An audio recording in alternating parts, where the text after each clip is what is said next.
Praise the Lord. നമ്മൾ ഈ ദിവസങ്ങളിൽ നെഹമ്യ നോക്കി പഠിച്ചുകൊണ്ടിരിക്കുമായിരുന്നല്ലോ. നെഹമ്യ രണ്ട് ചാപ്റ്റേഴ്സ് നമ്മൾ പഠിച്ചു കഴിഞ്ഞു. ഇന്ന് നമ്മൾ നെഹമ്യ ചാപ്റ്റർ 3 നോക്കാം. നെഹമ്യ ചാപ്റ്റർ 3 നമ്മൾ നോക്കുവാണെങ്കിൽ അതിൽ കുറേ പേരുകളും കുറേ വാൾസിൻ്റെ ഒക്കെ കാര്യങ്ങൾ നമുക്കങ്ങനെ ഒന്നും അതിൽ മനസ്സിലാകത്തില്ല. പക്ഷേ ദൈവത്തിൻ്റെ ആ കൃപയിൽ നമ്മൾ അത് നോക്കുമ്പോൾ ദൈവത്തിൻ്റെ വചനം എന്ന് പറഞ്ഞാൽ അതൊരു ട്രഷർ ഹൗസ് ആണല്ലോ. കുറേ അതിന് നമുക്ക് ആ നീതി എന്താ പറയുക, കുറേ വാല്യൂബിൾ തിങ്സ് നമുക്കതിൽ നിന്ന് കിട്ടും, ഇല്ലയോ? നമുക്കൊരു വാക്ക് പ്രാർത്ഥിച്ചുകൊണ്ട് നമുക്ക് തുടങ്ങാം. മഹാപരിശുദ്ധ ഞങ്ങളുടെ നല്ല സ്വർഗീയ പിതാവേ, അങ്ങയുടെ വചനത്തിന് മുമ്പാകെ ഒരു പ്രാവശ്യം കൂടി ഞങ്ങൾക്ക് ധ്യാനിക്കാൻ തന്ന കൃപയ്ക്കായി സ്തോത്രം ചെയ്യുന്നു. വചനം അങ്ങേടാന്നല്ലോ. ഞങ്ങളുടെ ഹൃദയങ്ങളെ കർത്താവെ, ഞങ്ങളുടെ അന്തരാത്മകളെയൊക്കെ തുറന്ന് ദൈവത്തിൻ്റെ വചനം മനസ്സിലാക്കാൻ ജീവിതത്തിൽ അത് കർത്താവെ അത് പ്രയോജനമായി തീരുവാനും ഞങ്ങളുടെ ആത്മീയ ജീവിതത്തിൽ അത് ശക്തിയെ തീരുവാനും കർത്താവ് സഹായിക്കണമേ. ദൈവകൃപയിൽ കർത്താവെ ആശ്രയിപ്പാൻ സഹായിക്കണമേ. മഹത്വം അങ്ങേക്ക് മാത്രം, യേശുവിൻ നാമത്തിൽ തന്നെ, ആമീൻ. നമ്മൾ ചാപ്റ്റർ 3 നോക്കുമ്പോൾ നമുക്കവിടെ കാണുന്ന ഒരു കാര്യമാണ് ബിൽഡേഴ്സ് ഓഫ് ദ വാൾ മതിൽ പണിയുന്നവരെയായിട്ട് കാണിക്കുന്നത്. അതിൻ്റെ ആദ്യത്തോട്ട് നമ്മൾ നോക്കുമ്പോൾ അവിടെ ബിൽഡേഴ്സിൻ്റെ ഒരു റെക്കോർഡ് മോർ ദാൻ 50 ആളുകളുടെ പേര് നമുക്കവിടെ കാണാൻ പറ്റും.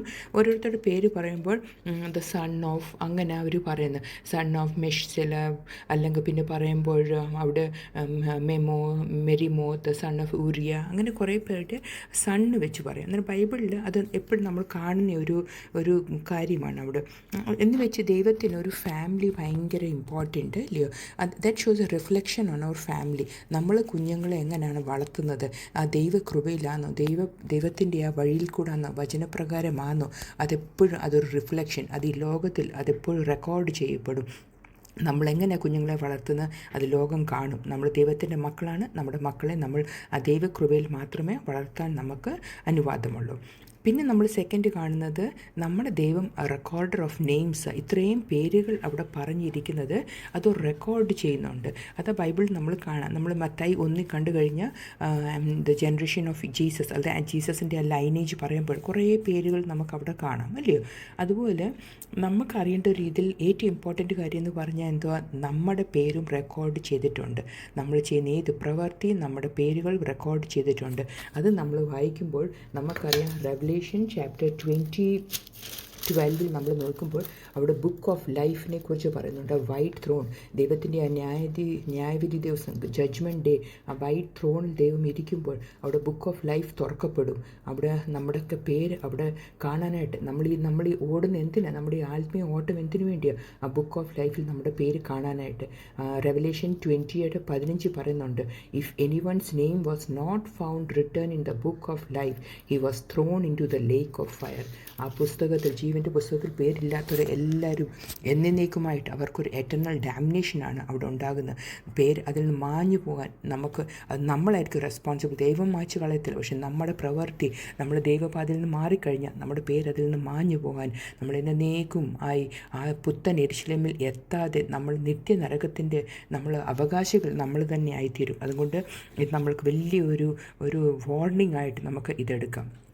പിന്നെ ഈ ചാപ്റ്റർ 3 തുടങ്ങുന്നത് എലിയാഷിബ് ദ ഹൈ പ്രീസ്റ്റ് എന്ന് പറഞ്ഞാൽ. അന്നേരം ആദ്യത്തെ പേര് എലിയാഷിബ്. എലിയാഷിബിൻ്റെ മീനിങ് ഗോഡ് റെസ്റ്റോഴ്സ്. നമ്മുടെ ദൈവം എല്ലാം റെസ്റ്റോർ ചെയ്യുന്നത്. നമ്മളെ ആദത്തിൻ്റെ പാപത്തിൻ്റെ കാരണം നമ്മൾ ദൈവത്തിൽ നിന്ന് അകന്നുപോയി.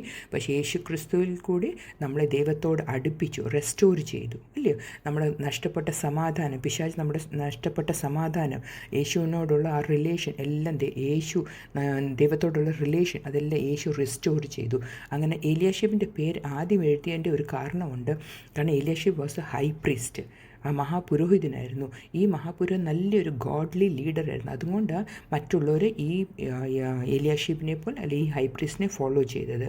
ഇത് ബൈബിളിൽ എഴുതിയിരിക്കുന്ന ഒന്നും തെറ്റായ ജസ്റ്റ് അൺനോയിങ്ലി എഴുതിയല്ല. എലിയാഷിബിൻ്റെ പേര് എഴുതിയിരിക്കുന്ന ഹൈ പ്രീസ്റ്റാണ് പണി തുടങ്ങിയത്.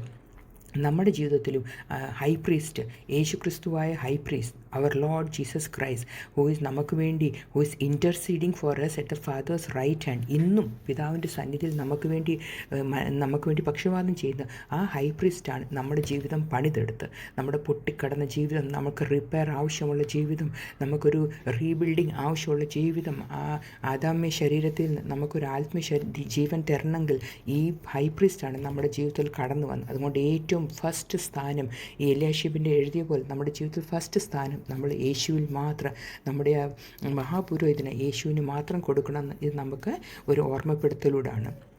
പിന്നെ സെക്കൻഡ് നമ്മൾ കാണുന്നത്, ഇത് ത്രൂ ഔട്ട് നെഹമ്യയെ നമ്മൾ കാണുന്നതാണ്, ഒരു ടീം വർക്ക്, ഒരു യുണൈറ്റഡ് വർക്ക്. ഈ ടീമിൻ്റെ ഒരു അക്രോനിം നമുക്ക് പറഞ്ഞു കഴിഞ്ഞാൽ together every one achieves more. അത് ശരിയല്ലേ? എല്ലാവരും കൂടെ ഒന്നിച്ച് പണി ചെയ്യുമ്പോൾ പണി എന്ത് പെട്ടെന്നാവും. അന്നേരം ഒരു ടാസ്ക് അക്കംപ്ലിഷ് ചെയ്യണമെങ്കിൽ അത് ടീം വർക്കായിട്ട് ചെയ്യണം.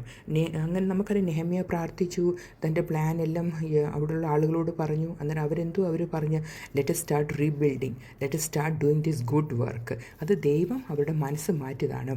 അന്നേരം ആ ഒരു ആളുകൾക്ക് mind set to work together. അന്നേരം ഈച്ച് വൺ ബിൽഡ്, അല്ലെ ഓരോരുത്തർ എന്തോ ചെയ്തു. ഇത് നമ്മൾ ചാപ്റ്റർ 3 വായിക്കും പറയാം, ആരും മറ്റുള്ളവരുടെ പണിയിലോട്ട് കയറിയില്ല, എല്ലാവരും അവരോരെ ഏൽപ്പിച്ചിരുന്ന പണി ചെയ്തു. അവരാരും പ്രൊഫഷണൽ ബിൽഡേഴ്സ് അല്ലായിരുന്നു. അവരെങ്ങനെ പണി ചെയ്ത ഫുൾ വാൾ, അത് വാൾ ഒരു വശത്തുനിന്ന് തുടങ്ങി മറ്റേ വശം വരെ അവർ അവിടെ എത്തുന്നിടം വരെ അവർ ഫുൾ കംപ്ലീറ്റ് ചെയ്തു. അവിടെ ചിലർ റിപ്പയർ വർക്ക് ചെയ്തു, ചിലർ അതിൻ്റെ അഡ്ജോയിനിങ് സെക്ഷനാണ് ചെയ്ത്, ചിലർ അവരുടെ വീടിൻ്റെ മുമ്പത്തെ ഭാഗം റിപ്പയർ ചെയ്തു, ചിലർ വീടിൻ്റെ ഓപ്പോസിറ്റ് ചെയ്തു, ചിലർ ബിസൈഡ് ദെയർ ഹൗസ് ചെയ്തു. ഇൻ ഷോർട്ട് അതെല്ലാവർക്കും അവരെ ഏൽപ്പിച്ച പണി അവരെല്ലാം ചെയ്തു. അതൊരു കോമ്പറ്റീഷൻ അല്ലായിരുന്നു, പക്ഷേ ഒരു വോളണ്ടറിലി ആയിട്ട് അൺസെൽഫിഷായിട്ടുള്ള work with a united mind. ഇത് വായിക്കുമ്പോൾ നമുക്കൊണ്ടേ ഓർമ്മ വരുന്ന സങ്കീർത്തനം 133, അതിൻ്റെ 1 ഓർമ്മ വരുന്നില്ലയോ? How good and pleasant it is for brothers when they live together in unity. എന്ത് മനോഹരമാണ് സഹോദരന്മാർ ഒത്തൊരുമിച്ച് വസിക്കുകയും ഒത്തൊരുമിച്ച് പണി ചെയ്യുകയും ചെയ്യുന്നത്. അതാണ് ഇതിൽ കൂടെ നമുക്ക് പിന്നെ മനസ്സിലാകുന്ന ഒരു കാര്യം. പിന്നെ ഈ Nehemiah he was a very good effective leader, ഭയങ്കര ഒരു നല്ല ഇഫക്റ്റീവ് ലീഡറായിരുന്നു. Let us see the sequence of his goal setting. കാരണം എന്തുവല്ലം പണി ചെയ്യുന്നതിന് മുമ്പ് നമ്മുടെ മൈൻഡിൽ നമ്മൾ അതിൻ്റെ ഒരു ഗോൾ സെറ്റ് ചെയ്യണം. എങ്ങനെയായിരിക്കും നമ്മൾ പ്ലാൻ ചെയ്യുന്നത്? നെഹമ്യ പ്രാർത്ഥിക്കുക മാത്രമല്ല, പക്ഷേ എങ്ങനെ കാര്യങ്ങൾ മുന്നോട്ട് നീക്കണമെന്ന് ഒരു പ്രോപ്പർ പ്ലാനിങ് ചെയ്തു. അതുകൊണ്ടാണ് ആ റിബിൽഡിങ്, ജെറുസലേം വാളും ഗേറ്റും എല്ലാം റിബിൽഡ് ചെയ്യാൻ പറ്റിയത്. പ്രാർത്ഥനയുടെ കൂടെ ആക്ഷനോട് എടുത്തു. അന്നേരം നമുക്കതിൻ്റെ ഒരു 6 കാര്യങ്ങൾ നമുക്ക് നോക്കാം. First, he had A vision. മനസ്സിലൊരു വിഷൻ ഉണ്ടായിരുന്നു, ഒരു ദർശനം ഉണ്ടായിരുന്നു. അതെന്തുമായിരിക്കും? ജെറുസലേമിൻ്റെ പണി, അത് മതിൽ കെട്ടണം, അത് ബിൽഡ് ചെയ്യണം, അതായിരുന്നു ദർശനം, vision. Then this vision led to a mission. ഒരു മിഷൻ, ഒരു വർക്ക്, ഒരു ടാസ്കിന് വേണ്ടി അത് ലീഡ് ചെയ്തു. അതിനുവേണ്ടി പിന്നെന്ത് ചെയ്തു? He set the goal.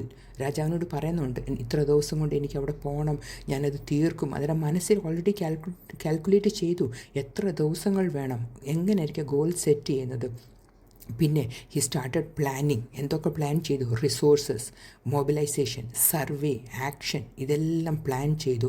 ഒന്നും ഇരിക്കുന്നിരിപ്പിനല്ല, എല്ലാം ഓൾറെഡി പ്ലാൻഡ് ആയിരുന്നു. മനസ്സിലത് പ്ലാൻ ചെയ്തു. നമ്മൾ പറയത്തില്ല, ഒരു കാര്യം നമ്മൾ മനസ്സിൽ ചിന്തിച്ചാൽ അത് പകുതി തീർന്ന പോലെ തന്നെയായിരിക്കും. അതാണ് ഇതിൽ നമുക്ക് പഠിക്കാൻ പറ്റുന്നത്. So vision, mission, he set the goal, he started planning, then implementation. അതെല്ലാം ജസ്റ്റ് പേപ്പറിൽ അത് എഴുതി വെക്കുകയല്ല, അത് ജസ്റ്റ് പ്രീച്ച് ചെയ്യുമല്ല, ബട്ട് ഈ പ്രാക്ടീസ്ഡ്. അതുകൊണ്ട് പണി നടന്നു, അതെല്ലാം ഇംപ്ലിമെൻറ്റ് ചെയ്തു, ആ കാര്യങ്ങൾ നടന്നു.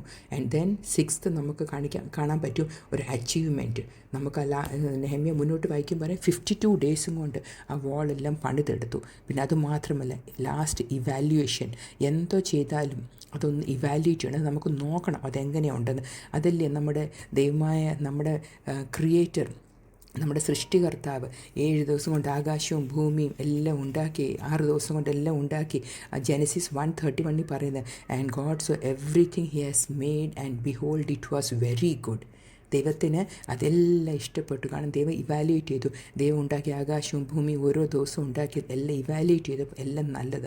അത് നമ്മുടെ ലൈഫിൽ നമ്മൾ ഇവാലുവേറ്റ് ചെയ്യണം. നമ്മൾ ഇടയ്ക്കിടയ്ക്ക് നമ്മുടെ ആത്മീയ ജീവിതം നമ്മൾ ഇവാലുവേറ്റ് ചെയ്യണം. നമ്മൾ വീഴുന്നുണ്ടോ? നമ്മൾ ആത്മീയമായിട്ട് ബാക്ക് സ്ലൈഡ് ചെയ്യുന്നുണ്ടോ?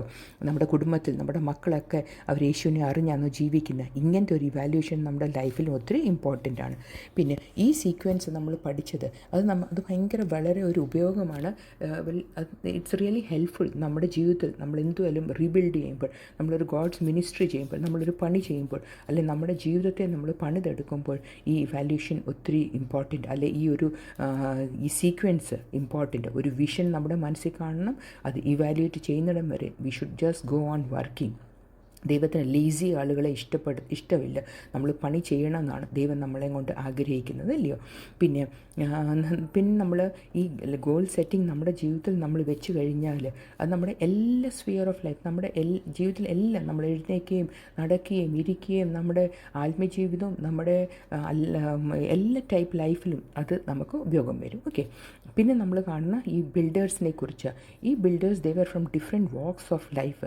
ഇവരെല്ലാവരും പണിക്കാർ അല്ലായിരുന്നു, പണി പഠിച്ചൊരു നമ്മളിപ്പം പറയുന്ന പോലെ സിവിൽ എഞ്ചിനീയേഴ്സ് ഒന്നും അല്ലായിരുന്നു. അവരാരൊക്കെയാണ് നമ്മൾ ഈ ചാപ്റ്റർ 3 വായിക്കുമ്പോൾ പറയാം, അവർ പ്രീസ്റ്റ് ആയിരുന്നു, റൂളേഴ്സ് ആയിരുന്നു, ഗോൾഡ് സ്മിത്ത്, ദേ വർ പെർഫ്യൂം മേക്കേഴ്സ്. ഈവൻ അതിൻ്റെ 12 കാണാം, 3:12 കാണാം. ചിലവർ അവരുടെ ഡോട്ടേഴ്സിൻ്റെ കൂടെ പെൺമക്കളുടെ കൂടെ പണി ചെയ്തവരുണ്ട്. ചിലർ ബിൽഡ് ചെയ്തു, ചിലർ റീബിൽഡ് ചെയ്തു, ചിലർ റിപ്പയർ ചെയ്തു. പക്ഷേ എല്ലാവരുടെ സെയിം മൈൻഡ് ആൻഡ് വിഷൻ ആയിരുന്നു. ആ നെഹമ്യാലുള്ള അതേ വിഷൻ അവരിലേക്ക് പടർന്നു കൊടുത്തപ്പോൾ ആ walls of Jerusalem, the city of God, അത് അവർക്ക് റീബിൽഡ് ചെയ്യാൻ പറ്റി. അതുകൊണ്ട് നമ്മളിതിന് മുന്നോട്ടുള്ള കുറേ കാര്യങ്ങളുണ്ട്. ഈ ബുക്ക് ഓഫ് ലൈഫ് നമ്മൾ പറഞ്ഞപ്പോൾ നമ്മുടെ ജീവിതത്തിൽ നമ്മൾ ദൈവത്തിൻ്റെ ഹിതത്തിൽ മാറിപ്പോയാൽ ബുക്ക് ഓഫ് ലൈഫിൽ നമ്മുടെ പേര് മാഞ്ഞു പോകും. അതിൻ്റെ ഒരു എക്സാമ്പിൾ നമുക്ക് ഈ ചാപ്റ്റർ 3 5 കാണാൻ പറ്റും. The next section was repaired by the men of Tekoa, but their nobles would not put their shoulders to the work under the supervisor. അവിടുത്തെ അധികാരികൾ അല്ലെങ്കിൽ നോബിൾസ്, അവിടുത്തെ രാജകുടുംബത്തിലുള്ളവരായിരിക്കും, അവർ പണി ചെയ്തില്ല. അവർ പണി ചെയ്തതുകൊണ്ട് അവരുടെ പേരും അവരുടെ മക്കളുടെ പേരും ഒന്നും അവിടെ എഴുതപ്പെട്ടിട്ടില്ല. അതിൽ ഇതും നമുക്ക് ഭയങ്കര ഒരു വാർണിംഗ് ആണ്. നമ്മൾ പണി ചെയ്തില്ലെങ്കിൽ ദൈവരാജ്യത്തിന് ദൈവം നമ്മളെ ഏൽപ്പിച്ചത് നമ്മൾ ചെയ്തില്ലെങ്കിൽ നമ്മുടെ പേര് ആ ജീവൻ്റെ പുസ്തകത്തിൽ കാണത്തില്ല. അതുകൊണ്ട് ഈ കൺക്ലൂഷൻ നമുക്ക് ഈ ചാപ്റ്ററിൻ്റെ ഈ ചാപ്റ്റർ ഹാഫ് പാർട്ട് നമ്മൾ നാളെ നോക്കുന്നുണ്ട്. പക്ഷേ എന്തൊക്കെ കൺക്ലൂഷൻ നമുക്ക് ഇതിൽ നിന്ന് എടുക്കാൻ പറ്റും, നമുക്ക് എന്തൊക്കെ ഇതിൽ പഠിക്കാൻ പറ്റും. ഫസ്റ്റ് ഓഫ് ഓൾ നമുക്ക് പഠിക്കാൻ പറ്റുന്ന a great secret for success and joy in our work. അത് നമുക്ക് ഒരു വലിയൊരു സീക്രറ്റ് ഉണ്ട്. ആ സീക്രറ്റ് എന്തുവാ? അത് കൊലോസിയൻസ് 3:17 എഴുതിയിരിക്കുന്നത്, whatever you do it heartily as to the Lord and not unto men. അന്നേരം നമ്മൾ ഏത് പണി, ചിലപ്പോൾ നമ്മുടെ സെക്യുലർ ജോബായിരിക്കും, അല്ലെങ്കിൽ ദൈവം കാണിച്ചെന്ന ജോബായിരിക്കും, ഏത് വർക്കാണേലും നമ്മൾ ദൈവത്തിന് വേണ്ടി ചെയ്യുന്നത് പോലെ നമ്മൾ ചെയ്തു കഴിഞ്ഞാൽ നമുക്കവിടെ മർമറിങ് ഇല്ല, കംപ്ലൈനിങ് ഇല്ല, നമ്മളവിടെ ക്ഷീണിച്ചു പോകത്തില്ല.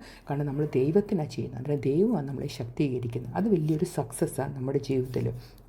സെക്കൻഡ്, എല്ലാ മനുഷ്യരുടെയും വർക്ക് അവിടെ ഇമ്പോർട്ടൻ്റ് ആണ്. അത് നമ്മളെ ഓർമ്മപ്പെടുത്തുന്നത് എന്തുവാ? നമ്മൾ കിങ്ഡം ഓഫ് ഗോഡിൽ നമ്മൾ പണി ചെയ്യുമ്പോൾ, നമ്മളെ ഏൽപ്പിച്ച പണി നമ്മൾ വിശ്വസ്തയോട് ചെയ്യുമ്പോൾ എല്ലാ മനുഷ്യനും ഓരോ പണിയുണ്ട്. ചർച്ചിൽ ഒരു വിരിക്കുന്നതിനും അത് ഒരു പ്രതിഫലമുണ്ട്.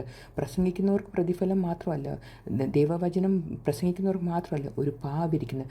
എൻ്റെ നാമത്തിൽ ഒരു ഗ്ലാസ് വെള്ളം കൊടുത്താൽ, ഒരു ചെറിയവൻ എന്തോ ചെയ്താലും അതിനെല്ലാം ദൈവരാജ്യത്തിൽ അതിനൊരു വാല്യൂ ഉണ്ട്. അതൊക്കെ ദൈവം കണക്കിടും. നമ്മുടെ ലാസ്റ്റ് നമ്മൾ എന്തോ ദൈവത്തിൽ നിന്ന് കേൾക്കാനിരിക്കുന്നത്, നല്ലവനും വിശ്വസ്തനുമായ ദാസൻ, ഗുഡ് ആൻഡ് ഫെയ്ത്ത്ഫുൾ സെർവൻ്റ് എന്നുള്ള ആ ഒരു പേര് കേൾക്കാനാണ് നമ്മൾ ആഗ്രഹിക്കുന്നത്. പിന്നെ ഇവിടെ എല്ലാം കാണിക്കുന്ന റീബിൽഡ്, റിപ്പയർ. ഈ റിപ്പയറിംഗ് എന്ന് പറഞ്ഞാൽ എന്തുവാണ്? ആത്മീയമായിട്ട് റിപ്പയറിംഗ് എന്ന് പറഞ്ഞു കഴിഞ്ഞാൽ എൻകറേജ് ചെയ്യുക, സ്ട്രെങ്തൻ ചെയ്യുക. അത് ചിലപ്പോൾ നമ്മളെ തന്നെ സ്ട്രെങ്തൻ ചെയ്യുന്നതായിരിക്കും, അല്ലെങ്കിൽ മറ്റുള്ളവരെ സ്ട്രെങ്തൻ ചെയ്യുന്നതായിരിക്കും. വീഴാതെ അവരെ നമ്മൾ കൈ താങ്ങുന്നതായിരിക്കും. ആരെല്ലാം വിശ്വാസത്തിന് ഇച്ചിരി പുറകോട്ട് പോയി കഴിഞ്ഞാൽ അവരെ വീണ്ടും വിശ്വാസത്തിലേക്ക് കൊണ്ടുവരുന്നതായിരിക്കും. പാവങ്ങളെ സഹായിക്കുന്നതായിരിക്കും. റിപ്പയറിംഗ് എന്ന് പറഞ്ഞാൽ ഏത് രീതിയിൽ വേണമെങ്കിലും നമുക്ക് എടുക്കാം. അതിൻ്റെ നല്ലൊരു ഈ ചർച്ചിൻ്റെ പർപ്പസ് തന്നെ ഈ റിപ്പയറിംഗ് ആണ്. അതാണ് എഫെസ്യൻസ് 4:12 പറയുന്നത്, to prepare God's people for works of serving. അതിന് ചർച്ചിൻ്റെ പർപ്പസ് എന്തിനാ? ദൈവമക്കളെ ദൈവത്തിൻ്റെ വേലയ്ക്ക് വേണ്ടി ഒരുക്കുക. അതുപോലെ തന്നെ എഫെസ്യൻസ് 2:10 അതൊത്തിരി ബ്യൂട്ടിഫുൾ വേഴ്സാണ്. For we are God's workmanship created in Christ Jesus to do good works which the Lord has prepared in advance for us to do. അന്നേരം നമ്മളെ എന്തിനാ? ദൈവത്തിൻ്റെ വർക്ക്മാൻഷിപ്പ്, ദൈവത്തിൻ്റെ കൂടെ പണിയാനായിട്ട് ദൈവം നമ്മളെ തിരഞ്ഞെടുത്തു. നമ്മൾ എന്തൊരു ഭാഗ്യമുള്ളവരോ അല്ലയോ? അനേകർക്ക് ഈ ഭാഗ്യം ഇരുന്നപ്പോൾ നമുക്ക് ഈ ഭാഗ്യം ദൈവം തന്നു. പിന്നെ നമ്മൾ കാണുന്നത്, നമുക്ക് ടാലൻസോ ഗിഫ്റ്റ്സോ നമുക്ക് സ്കിൽസോ ഒന്നുമില്ലായിരിക്കും, അല്ലെങ്കിൽ നമുക്ക് മറ്റുള്ളവരുടെ മുമ്പിൽ കാണിക്കാൻ ഒരു ടാലൻറ്റും ഇല്ലായിരിക്കും. പക്ഷേ നമ്മുടെ ആ പാഷൻ, നമ്മുടെ ഹൃദയം, ദൈവത്തിൻ്റെ വേല ചെയ്യാൻ ഉള്ള ഹൃദയമാണ് ദൈവം കാണുന്നത്. അതാണ് ദൈവത്തെ പ്രസാദിപ്പിക്കുന്നത്. പിന്നെ നമ്മൾ കാണുന്ന 3യുടെ 10ഉം 23ലും എല്ലാം നമ്മൾ കാണുന്നത് നമുക്കത് ഒരു വലിയൊരു അനലൈസ് ചെയ്യാനുള്ളൊരു പോയിൻ്റാണ്. അവർ റിപ്പയർ വർക്ക് അവരുടെ ഭവനത്തിൻ്റെ ചുറ്റുമുള്ള അല്ലെ അവരുടെ ഭവനത്തിന് മുമ്പ് പുറകോട്ട് അതെല്ലാം നോക്കിയത്. അന്നേരം നമുക്കൊരു ലെസൺ കിട്ടുന്നത് ഈ റിസ്റ്റോറേഷൻ നമ്മുടെ ഭവനത്തിൽ നിന്ന് തുടങ്ങണം, ഈ രക്ഷ നമ്മുടെ ഭവനത്തിൽ നിന്ന് തുടങ്ങണം. അന്ത്രയോസ് ആദ്യം പോയി പത്രോസിനെയാണ് വിളിച്ചത്, സ്വന്തം സഹോദരനെയാണ് വിളിച്ചത് അല്ലയോ. അന്നേരം ഈ നമ്മുടെ വീട്ടിലായിരിക്കും റെസ്റ്റോറേഷൻ നടക്കേണ്ടത്. നമ്മുടെ വീട് it should be a place of prayer, it should be a place of protection. അതൊരു പീസ് ആയിരിക്കും. Our house should be set apart for God. അവിടെ ദൈവികമല്ലാത്ത ഒന്നും നടക്കാൻ അനുവദിക്കരുത്. അവിടെ എന്തുമായാലും ഒരു ഗ്യാപ്പ് ഉണ്ടെങ്കിൽ ആ ഗ്യാപ്പ് ഉടനെ നിറയ്ക്കണം. കാരണം ഗ്യാപ്പ് ഉണ്ടെങ്കിൽ അതിൽ കൂടെ ശത്രു കടന്നു വരും. ഈ വാളിൻ്റെ പണിയിലെല്ലാം നമ്മൾ നോക്കും, അവർ ഒരു ഗ്യാപ്പ് പോലും വെച്ചില്ല. എവിടെയെങ്കിലും ഒരു ഗ്യാപ്പ് ഉണ്ടെങ്കിൽ അതിൽ കൂടെ ശത്രു കടന്നു വരുവാനും നമ്മുടെ കുടുംബജീവിതം നമ്മുടെ ആത്മജീവിതം തകരാൻ പിന്നെ ഒട്ടും സമയം എടുക്കത്തില്ല. അതുകൊണ്ട് നമുക്ക് ഒരേ ഒരു common vision and mind set നമുക്ക് വേണം. അതെന്തോ മൈൻഡ് സെറ്റാണ്? We should have the mind of Christ. അതാണ് 1 Corinthians 2:16 പറയുന്നത്. നമുക്ക് ക്രിസ്തുവിൻ്റെ മൈൻഡ് വേണം. അതിന് നമ്മളെപ്പോലെ ബ്ലെസ്സഡ് ആരുമില്ല. കാരണം ക്രിസ്തു ആരാ? പിതാവിൻ്റെ സ്വർഗീയ പിതാവ് അല്ലെ, വലുവനായ ദൈവം, ദ മൈറ്റി ഗോഡിൻ്റെ പുത്രൻ. ആ പുത്രൻ യേശുവിൻ്റെ അതേ മൈൻഡാണ് നമുക്ക് തന്നിരിക്കുന്നത്. അന്നേരം നമ്മൾ ഈ ലെസണിൽ ഇതെല്ലാം പഠിക്കുന്നത് ബിൽഡേഴ്സ് ഓഫ് ദ വാൾ. നമ്മളും ബിൽഡേഴ്സ് ഓഫ് ദ വാളാണ്. ദൈവം നമ്മളെ ഓരോ കാര്യങ്ങൾ ഏൽപ്പിച്ചിട്ടുണ്ട്. ചിലപ്പം കുടുംബം പണിയാനായിരിക്കും, ചിലപ്പം ദൈവം നമ്മളെ തന്നിരിക്കുന്ന ചേർച്ചിൻ്റെ കാര്യങ്ങളായിരിക്കും. എന്തുവാണെങ്കിലും ആ ദൈവരാജ്യത്തിന് വേണ്ടി നമ്മൾ പണിയുമ്പോൾ നമ്മൾ ഒത്തിരി ആ നെഹമ്യാന്ന് പഠിച്ച ഇഫക്റ്റീവ് ലീഡർഷിപ്പ് ക്വാളിറ്റി നമുക്കിരുന്ന് പഠിക്കാൻ പറ്റും. നമ്മളെ ഏൽപ്പിച്ച ജോലി അത് അക്കൗണ്ടബിൾ, നമ്മൾ തന്നെ അക്കൗണ്ടബിൾ, മറ്റുള്ളവർ അതിനുവേണ്ടി അക്കൗണ്ടബിൾ അല്ല. നമ്മൾ അങ്ങനെ ചെയ്താൽ നമ്മുടെ പേരും ജീവൻ്റെ പുസ്തകത്തിൽ എഴുതപ്പെടുമെന്ന് അതിന് ഒരു സംശയമില്ല. ഈ വചനത്താൽ ദൈവം എല്ലാവരെയും സഹായിക്കുമാറാകട്ടെ. God bless all.